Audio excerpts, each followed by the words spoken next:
अस्सलामुअलैकुम। Mohammad Azhar Siddique YouTube channel के साथ हाजिर खिदमत है। बातें कहने की बहुत सी होती हैं, यानी आप भी खुश्क बातें। आज का टॉपिक ज़रा बड़ा मुख्तलिफ सा है।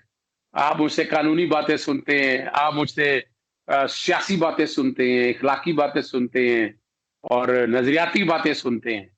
लेकिन अब ये भी फ़रमाइश थी कि इस इश्यू के ऊपर भी आप कोई ना कोई अपने तौर पर, चूँकि हम पिटीशन दायर की थी जब ये कोरोना पहले आया था, मास्क अवेलेबिलिटी बनाई, एक्टेम्बरा इंजेक्शन नहीं मिल रहा था, रेमडेसिविर क्या नाम मेरे नाम से ज़हन से निकल जाता है उस मेडि में, वो क्या नाम है डॉक्टर साहब वो उस मेडिसिन का रेमडेसिविर क्या नाम है?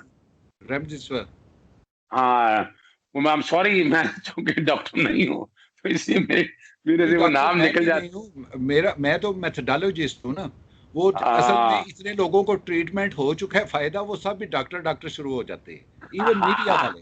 क्योंकि मेथड के ऊपर अच्छा, जितनी डिटेल में मैं वो लेके जाता हूँ, तो शायद वो समझते हैं कि ये डॉक्टर हो तो फिर ही होता है। ये तो अल्लाह का रहम है अब कि वी वजह वर्क वजह हार्ड। फरमाया वजह फरमाया दोबारा हम पहले पार्ट में हमने गुफ्तगू सारी सुन ली, रीजन सुन ली, अल्कलाइन का क्या रोल है, स्टीम का या यानी बॉडी स्टिमुलेशन का कैसे बेहतर करना है, एंटीबायोटिक के हवाले से बात कर ली।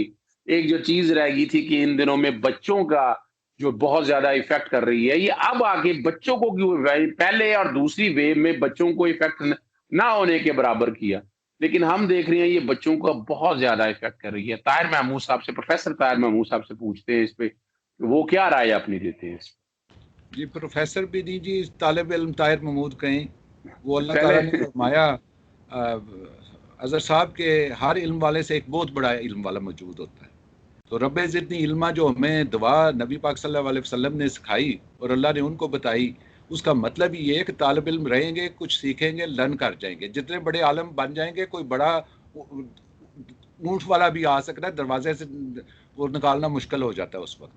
तो वजह फरमाए। अर्ज करने का मकसद ये है कि ये जो बच्चों का मामला है, ये पहले इस तरह नहीं था। इसलिए नहीं था कि वायरस के उस तरह के बच्चे मौजूद नहीं थे जो बच्चों के साथ इंटरेक्ट कर सके। तो उसको कहते हैं वेरिएशंस, वेरिएंट्स होना, उसकी म्यूटेशंस होनी। तो उसकी नई नस्ल जो पैदा हुई इस वायरस की इस पीरियड में, उसने फिर बच्चों के साथ पहले जो इंटरेक्ट करते थे, तो बच्चे उसी वक्त इनके अंदर इम्यूनिटी जो थी इतनी सख्त थी कि वो पहली नस्ल को ये फारग कर देते थे। बच्चे के अंदर पैदा ही नहीं हो सकता था, क्योंकि उसने एक टाइम लेना है जिसमें उसने इंक्यूबेशन है उसकी, उसने ग्रो होना है, फिर सिम्टम्स दिखाने हैं। तो वो होने ही नहीं देता था। तो इस तरह वो डेड ही रहता था, उसका जो कॉन्सेप्ट है वायरस का। अब जो नई उसकी नस्ल आई, ये जो 7-8 स्टेन नए आए हैं, उनमें ये बच्चों की तरफ अब ये है कि वो कंपैटिबल हो गया, वो बच्चों के अंदर की इम्यूनिटी को समझ गया है, उनके साथ वो रिएक्ट करता है। लेकिन उससे बच्चों को इतना नुकसान नहीं पहुंचता, सिवाय इससे कि बच्चे थोड़े ट्रोमेटिक होते हैं। वो मुझे कोरोना हो गया, लेकिन होना कुछ भी नहीं। बच्चों की थोड़ी सी हिस चली जाएगी टेस्ट की, है जी। डिफरेंट बच्चों के डिफरेंट सिम्टम्स हैं, जो डाटा मेरे पास आ रहा है इस वक्त। तो ऐसी कोई बात नहीं है, बच्चे बिल्कुल ठीक हो जाएंगे, उनके अंदर इम्यूनिटी अभी भी है जी। इवन दे आर इफेक्टेड और वो कैरियर हो जाते हैं, क्योंकि उनके अंदर कुछ दिन वो लगाता है। तो अब वो कैरी कर रहे हैं, इंक्यूबेशन पीरियड पूरा हो चुका है, सिम्टम्स आए हुए हैं। तो अब जो बुजुर्ग आदमी है, उनके लिए वो बहुत ज़्यादा नुकसानदेह है। तो ये सिचुएशन है।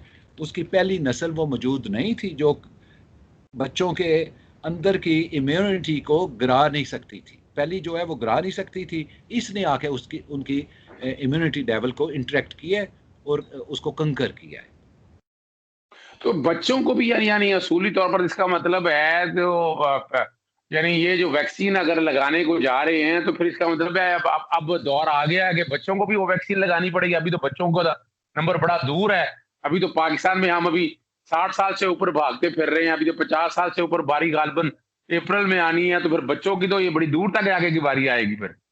जी, उसमें पहली चीज़ तो हमें पता होना चाहिए कि वैक्सीन जो है वो एक प्रिवेंशन मेजर है, इट्स नॉट अ क्योर।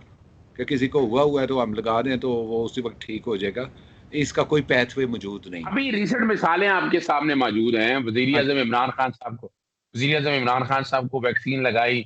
अगर उन्हें हुआ था तो वो क्योर वाली बात नहीं थी। फिर प्रेसिडेंट आरिफ अलवी साहब को, फिर परवेज़ खट्टक जो हैं वज़ीर हैं, उनको हफ़ीज़ शेख साहब का भी सुन रहे हैं।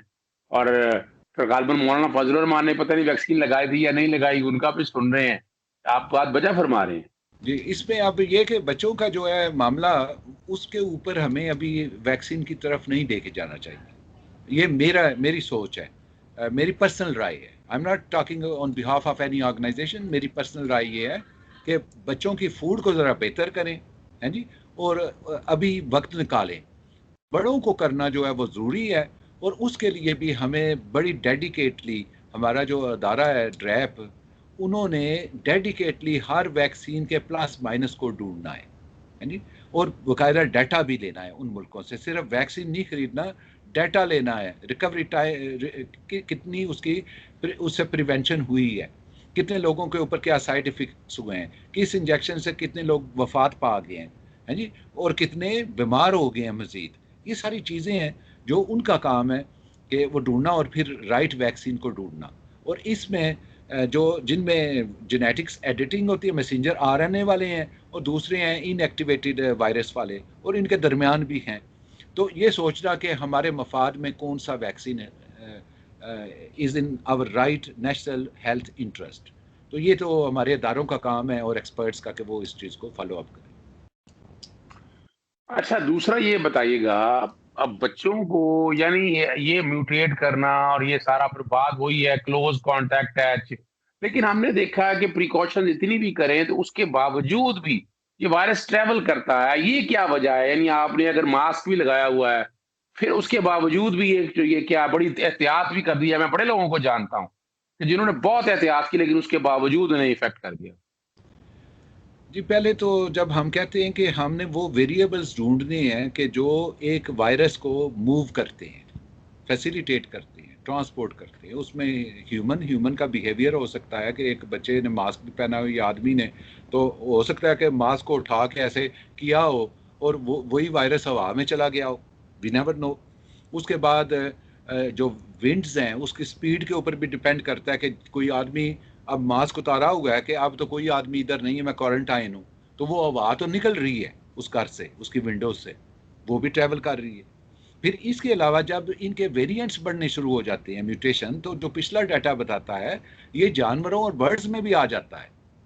और इसकी अच्छा। मिसाल हमारे डेनमार्क में है, जहाँ पे उन्होंने मिंक पिछली दफ़े मारे थे, क्योंकि जब स्प्रेड हुआ है उसकी डिफरेंट वेरिएंट्स चले हैं, तो वो उन्होंने जाके कंकर किसको किया, एक जानवर को, फिर उन्होंने वो लाखों मिंक्स मारने पड़े उन्हें, है जी।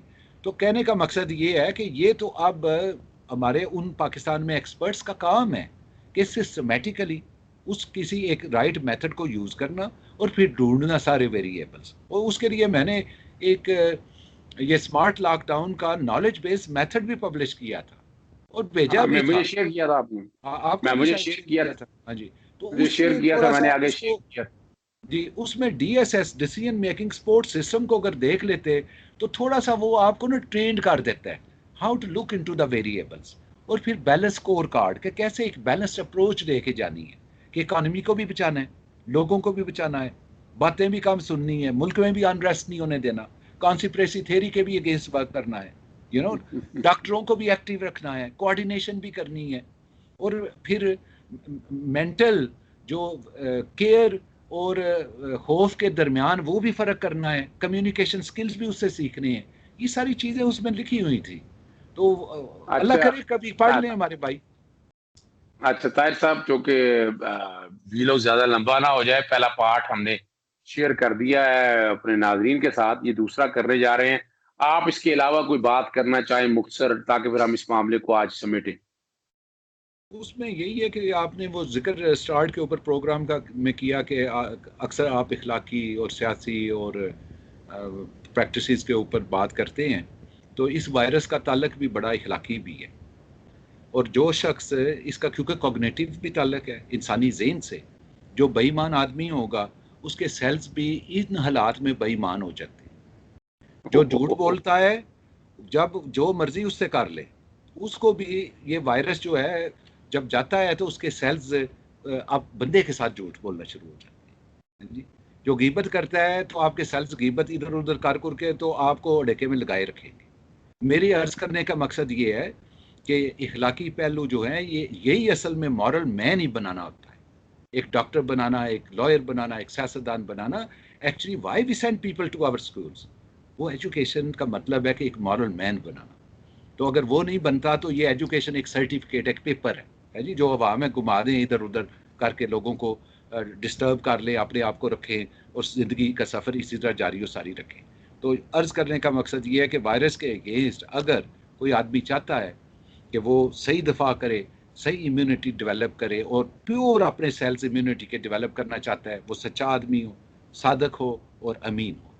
अगर ये दो चीज़ें क्वालिटी थी जिसके बाद नबी पाक की जो पहले करेक्टरिस्टिक्स हैं, जिसके ऊपर कुरान मजीद अट्रैक्ट हो गया है जी, खुदा ताला की ज़ात करीब आ गई, ये दो क्वालिटीज़ हैं जिस कौम में होंगी, जिस फर्द में होंगी, अल्लाह के फजल से उस कौम को ना कोई वायरस काट सकता है, ना अंदर का वायरस, ना बाहर का वायरस, ना कोई दुश्मन, बहुत कोई जबरदस्त मसला साहब, नहीं है। बहुत। तो यही मेरा पैगाम है भाइयों को कि इखलाकी कदरों को, मॉरल मैन को डेवलप करें, ताकि आपकी बॉडी के साथ जो जो ताल्लुक है मॉरल्स का, वो बड़ा सख्त है। और उसको कुरान मजीद में जो निशानदेही की है कि आपके जो अमाल हैं, आपकी सोचें जो हैं, आपके जो जितने काम हैं, वो आपके गले में लटक रही हैं।